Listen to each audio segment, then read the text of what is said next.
into the night and into the rest of the week. Yeah, it is all quiet for now around the Tahoe area, and we expect it to stay that way this evening.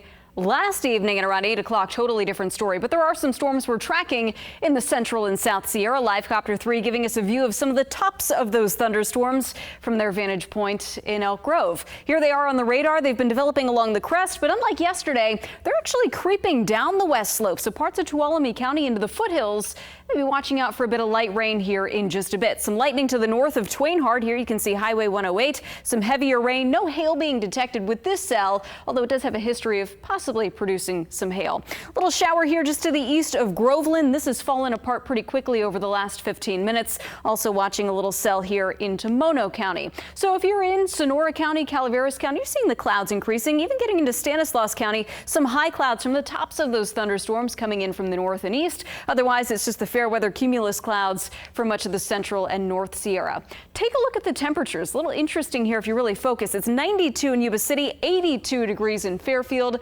Big reason why, of course, the wind direction. The wind itself is not terribly strong, but it's got an influence on just how warm it is in some spots, and that's something we'll really be watching through the day tomorrow. But either way, nice and warm, very pleasant to be outside. We're in the 70s in the high Sierra. Winds right now onshore through Fairfield. We're getting a little bit of a hint of that southwesterly breeze into Sacramento. Not noticeable right now, but it will pick up later on this evening.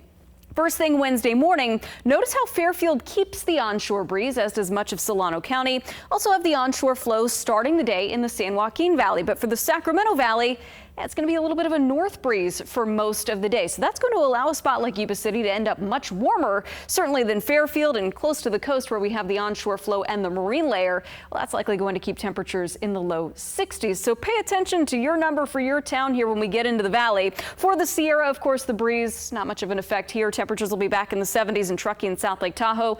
Lots of sun. Today we see some of the fair weather clouds. We've got the storms to the south. It's going to be dry up and down the Sierra tomorrow. For the foothills, starting off in the mid to upper 50s. Grass Valley ends up at 82 degrees, 85 in Jackson. We'll reach a high of 84 degrees in Angels Camp and Sonora. Here's the coastal temperatures: 61 in San Francisco, upper 70s in Fairfield and into the East Bay. Napa should be around 70, but you go north into Lakeport, we'll get to a high of 82 degrees. San Joaquin Valley, most spots here should stay in the upper 80s. We've got the onshore breeze all day. It's going to be relatively light, but it will be enough to hold temperatures in the 50s in the morning, mid to upper 80s through the afternoon. Very pleasant day to be outside. But look at the Sacramento Valley here. Yuba City, 97 degrees. Vacaville, upper 80s. Elk Grove, close to 90 degrees. Sacramento should sort of split the difference there with a high around 94. So tomorrow should be the warmest day we see of the week. We'll still be in the upper 80s Thursday and Friday. A little bit more of an onshore breeze there Thursday.